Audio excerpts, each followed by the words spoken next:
All right, I'm introducing you to my classic accessories Cumberland Float Tube that I just picked up.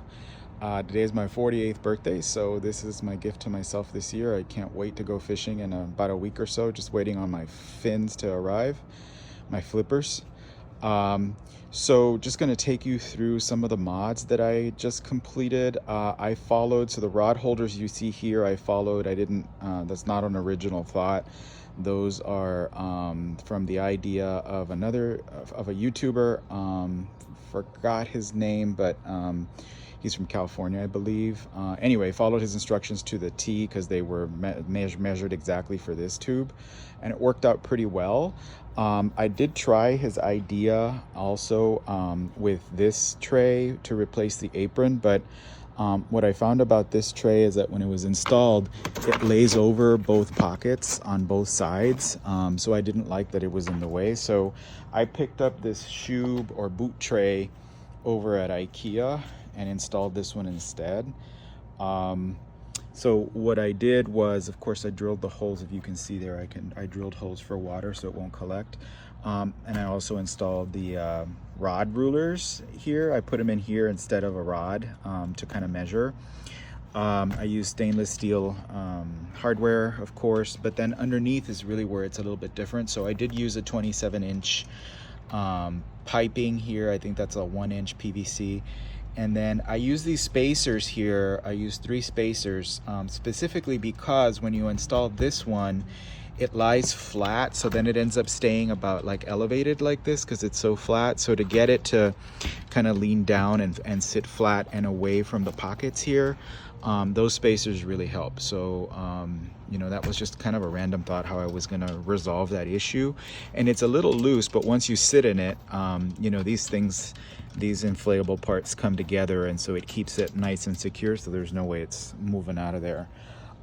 So coming over to this other side, so I picked up this item here, and so the Yeti tumbler or rumbler actually fits perfectly in here, and this bottom piece comes off. It's all modular, so this comes off so that if it fills up with water or if I throw, you know, junk in there or whatever, I can always get it out easily.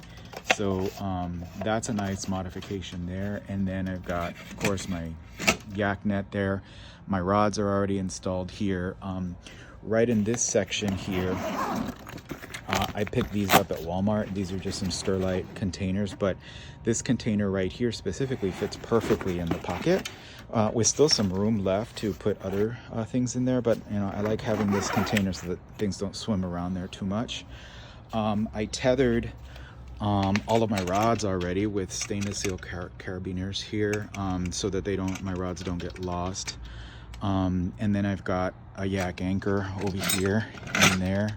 And that would be tethered on here. I don't have the carabiner here because that same carabiner would do double duty with my hook to attach to, you know, brush or weeds or whatever. So that lives here in this part. In the back, I have, of course, just a small telescoping oar should I need it.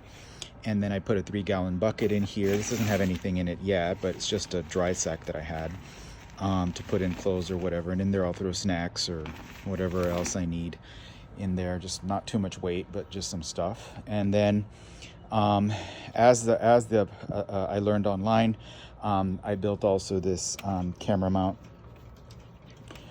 for my GoPro camera. So that's all stainless steel. So that screws right back on there. And then over on this other side, you can see also just more rods that I put in here. All this is modular, so those are all removable. But then on this one, I just put this in here for now. I don't necessarily know what I'm gonna do with it, but I figured I'd just grab it. But then I'm real happy with this thing. So this is another piece. This one does not have a hole in the bottom, but the nice part about this phone mount is it's expandable, so it comes right out. So if I wanted to use that for something else, I could. And then you put this in there and it's loose, but then you twist and it sticks in there. So and then you just move this around to where you need it. so that I can have my phone with me, because I probably use my phone for the depth finder and what else. Now the phone I'm using it now, but the phone has a small hook here on the back where I can tether that to the system so that if it falls in the water, I'm not going to lose my phone. And I can always put my phone in a Ziploc or something if I don't want it to get wet, although this phone will last at least 30 minutes in shallow water, so I should be able to catch it. So let's see what else. So that's it, really, I think. This is what my float tube looks like, just waiting on my fins, like I said, to take it on out for a maiden voyage. So it should be a lot of fun.